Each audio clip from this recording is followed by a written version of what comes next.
17 de abril. Parti de Sighisoara rumo a Brasov. Vi a paisagem mudar lentamente das planícies cultivadas iniciais para um começo de montanha onde os pastores criavam suas ovelhas livres nas pastagens perto da estrada.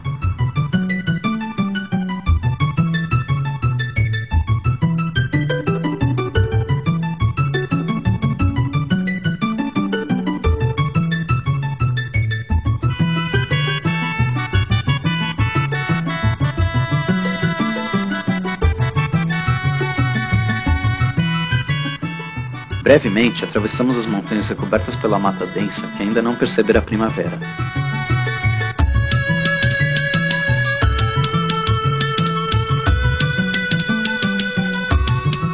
Durante a viagem de 2 horas e meia, senti a mudança de temperatura à medida que a altitude aumentava, até que avistei o letreiro de Brasov assim que entrei na cidade.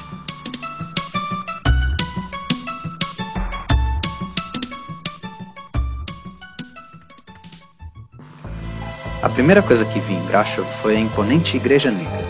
Construída entre 1385 e 1477, ela recebeu seu nome depois que o grande incêndio causado em 1689 por invasores habsburgos escureceu suas paredes.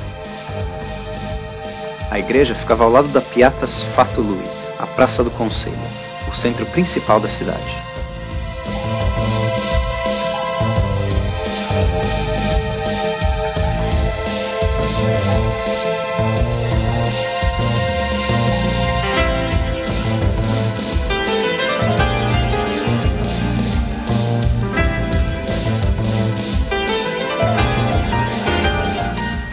Depois de deixar as malas no albergue, rumei para os cantos da cidade para ver as torres.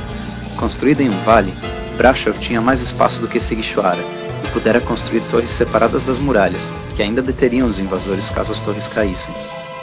A Torre Branca dos Latoeiros e a Torre Negra dos Ferreiros ficavam em um dos morros que rodeavam a cidade, e atualmente guardavam pequenas exposições de documentos e artesanato históricos.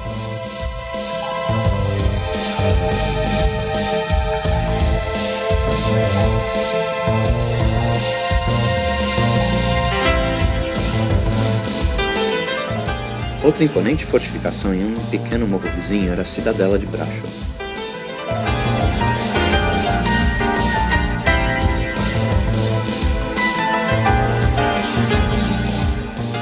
Construída no século XVI para vigiar as planícies ao norte da cidade, ela foi fortificada com 4 enormes bastiões de pedra, um em cada canto. Abandonada depois que canhões foram desenvolvidos, a cidadela tornou-se um restaurante e casa noturna.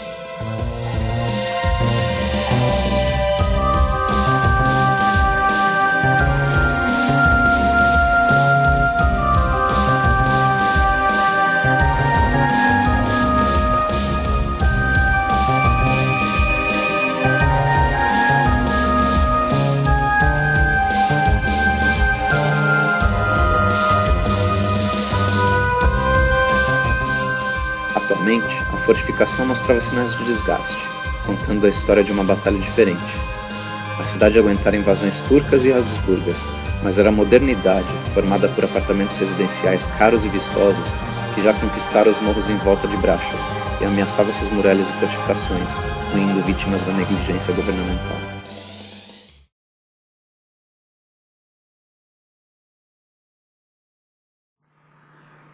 Na manhã seguinte, tomei o ônibus rumo a Bran, a menos de 1 hora de Brasov. No caminho, passamos por Hashnov, cujo letreiro na montanha esmerilhava o de Brasov, formando uma bela composição com a cidadela local. E então cheguei em Bran, onde avistei o primeiro suposto castelo de Drácula.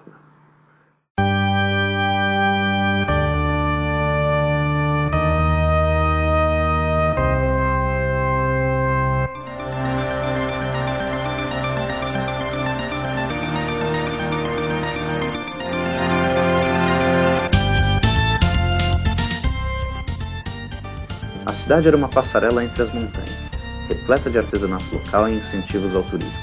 O castelo ficava em um parque, estrategicamente colocado no topo de um morro, na curva da estrada.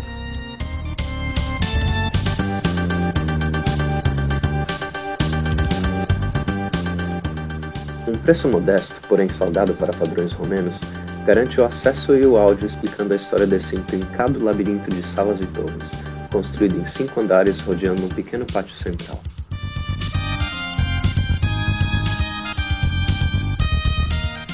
O posto de sentinela, no último andar, tem vista para o que restou hoje das muralhas da cidade, onde os viajantes eram obrigados a pagar um pedágio para usar a estrada.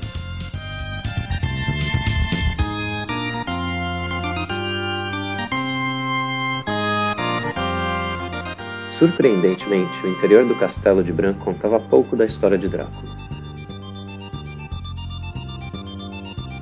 O castelo era um museu permanente para a coleção de mobília pertencente à Rainha Maria da Romênia, neta da Rainha Victória da Inglaterra, que casou-se com o rei Ferdinando da Romênia no fim do século XIX.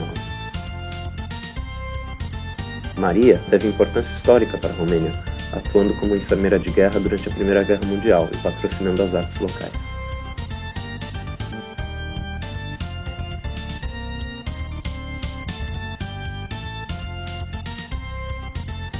Porém, os andares superiores do castelo contam histórias mais antigas de moradores anteriores, e entre coleções de armas medievais e passagens secretas que lembram passagens do livro, há toda uma sala dedicada à genealogia e história de Vlad Tepes, Drácula. Com a visita ao castelo de Bran concluída, tomei a longa escada em espiral para sair do castelo. Naquela noite, eu tinha lido a passagem do livro em que Jonathan Harker desce uma longa escada em espiral até o lugar onde Drácula descansa durante o dia em seu caixão.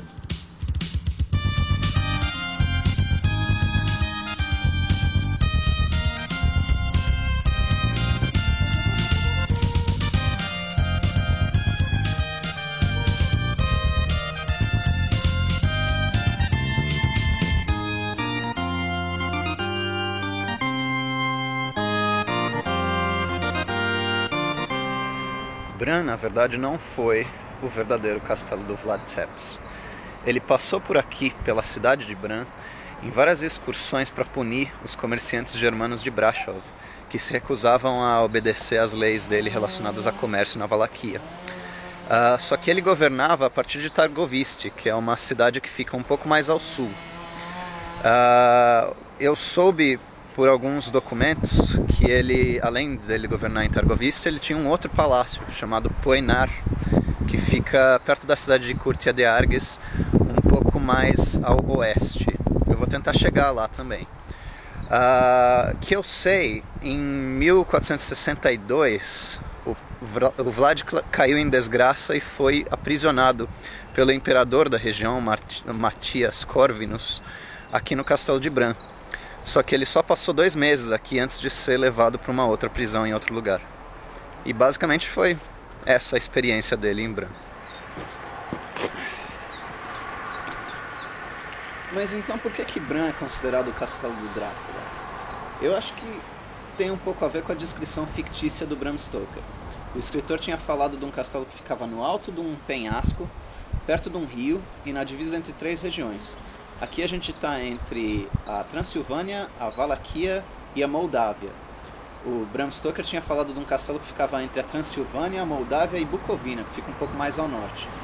Mas um pouco de licença poética, fazendo uma forcinha, até dá para acreditar que esse aqui seja o castelo.